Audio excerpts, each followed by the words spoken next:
is so much structural compromise that I'm not allowed to stay here.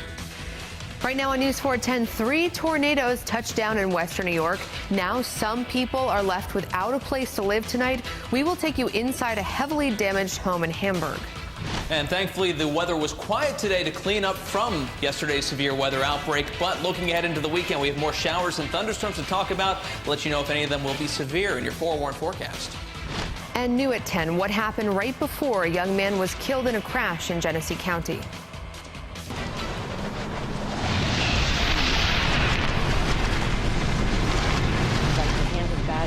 Right through and just wiped out this whole section. It's like you just wait and just start all over again. Here, that's all you can do. Today it's not good. People in western New York are left cleaning up a mess tonight from 3 tornadoes that tore through this area. The National Weather Service confirms a 3rd tornado touched down in Allegheny County yesterday. It's after they confirmed 2 other tornadoes yesterday in Hamburg and Holland. Good evening, everyone. In Hamburg, crews are working tonight hard to clean up the Erie County Fairgrounds. They were hit hard by the tornado. Homeowners are also picking up the pieces. We have team coverage for you tonight. Meteorologist Andrew Baglini is tracking more storms potentially on the way this weekend for some of you. But first, News 4's Rachel Monjovi takes us inside a home crushed by the tornado's path of destruction. Rachel? Well, Nalina, for a lot of people living in Hamburg, they have a lot of work ahead of them, some luckier than others.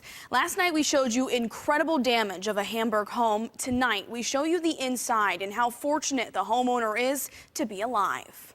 All of a sudden, it got dark, and one after another, I heard the trees fall. Bang, bang in the kitchen, and then bang in the back. Raymond Jejits recounts the frightening moments before an EF2 tornado touched down in his backyard in Hamburg. I was in the kitchen, right where the middle tree fell, but it fell in such a way that the kitchen protected me. My guardian angel and God were on my side. Jejits walked out of his home unharmed, but was faced with a crippling reality. 3 huge oak trees had fallen on his house. Branches and leaves protruded through his master bedroom ceiling, crushing his home of 33 years. It's heartbreaking. This was a house that was filled with love, filled with family. Tree removal crews worked around the clock, removing most of the trees. Jejits is working with his insurance company and waiting on inspectors to assess the damage. About 400 feet down the road lies the Erie County Fairgrounds. A roofer saw the tornado firsthand. All the debris from the track was hitting the side, pelting everything, and it happened in a matter of seconds. Crews have 19 days to clean up the damage before the 12th. Workers are removing trees, shattered glass, busted picnic tables, and a new grandstand roof. It just completely tore the roof we just got done putting on completely off. Probably one of the most scariest experiences of my life. Officials tell us cleanup at the fairgrounds will take another 3 to 4 days. They're confident opening day for the fair will go on as planned. As for Hamburg homeowner Jejits, he will be looking for alternative housing since his home is not safe to stay in. Reporting live, Rachel Monjovi, News 4 at 10. Rachel, thank you. Orchard Park is also feeling the aftermath of the tornadoes. Homeowners and businesses are now in cleanup mode, trying to clear debris from fallen trees. For some, buildings are now a pile of wood. Despite the destruction, though, people we spoke with say they are just happy to be alive. The stuff that's wrapped around these trees are the metal roof. So it's probably a good thing the trees were here. Otherwise, probably would have had some really serious issues. People will be busy all weekend cleaning up what the tornadoes left behind.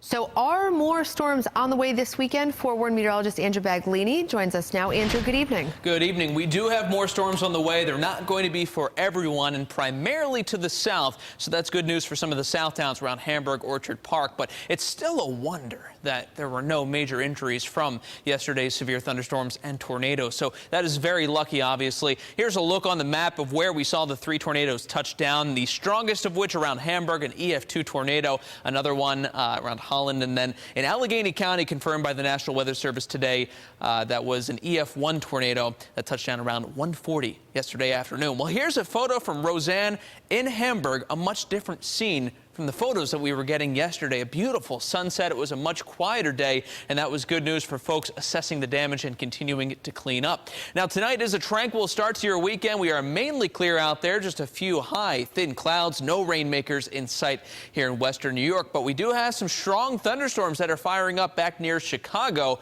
and this is a disturbance heading our direction. Most of it will be passing off to the south, but the Storm Prediction Center does have our southern tier in a marginal risk for severe thunderstorms, and then much of Pennsylvania, including our McKean and Potter counties, in a slight risk for severe thunderstorms. In these areas, expect some heavy downpours, lightning, strong, maybe damaging wind gusts, and even some hail possible. Then on Sunday, different story. We do have the southern tier under a slight risk and the rest of western New York in a marginal risk for severe weather. So this is 2 days of showers and thunderstorms ahead of us. Tonight, mostly clear, maybe some patchy fog in the southern tier. Otherwise, a mild evening. Temperatures bottom out in the low and mid 60s. Now, coming up in your full forewarned forecast, we'll time everything out. The round of showers and thunderstorms tomorrow. More potentially severe weather on the way for Sunday. Everything you need to know in just a few minutes.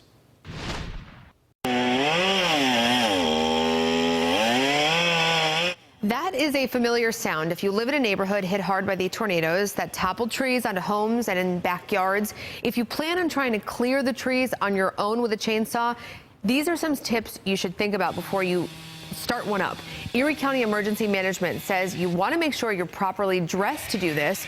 Wear safety gear, of course, and clothing that covers your entire body. Don't overwork yourself. It's really hot out there. Your body can easily overheat. And most importantly, do not take on more than you can handle. If you have to leave it to the professionals, it's okay. You've seen the devastation. You've seen trees that are 2 feet wide that need to be cut. That's not something that somebody just casually does once or twice a year. If you have something that's leaning against your home or something else, the problem is as you're starting to cut those, if you don't know how to properly cut those, a lot of times they can kick back and they can either pin you to the ground or they can smack you in the face, and something that weighs a couple of tons hitting you in the face doesn't have a positive result. Even if you have owned a chainsaw for years, just read over the user's manual to refresh your safety knowledge. All new tonight at 10, sad news to report out of Genesee County. The sheriff's office says a 29-year-old man was killed in a car crash.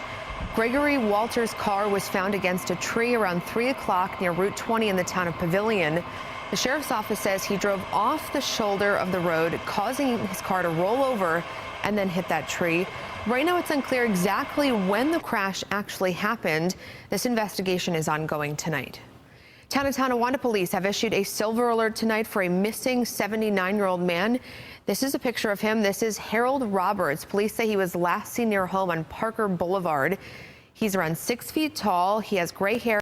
Eyes. Again, this is a picture of him. He was last seen wearing black pants, a gray checkered shirt, black jacket, and a baseball cap like he has on in the picture. Roberts may be suffering from Alzheimer's or dementia. A former state Senate candidate will not serve jail time for violating the SAFE Act. Gia Arnold was sentenced to 5 years probation today for having a semi-automatic rifle in her car in Niagara Falls.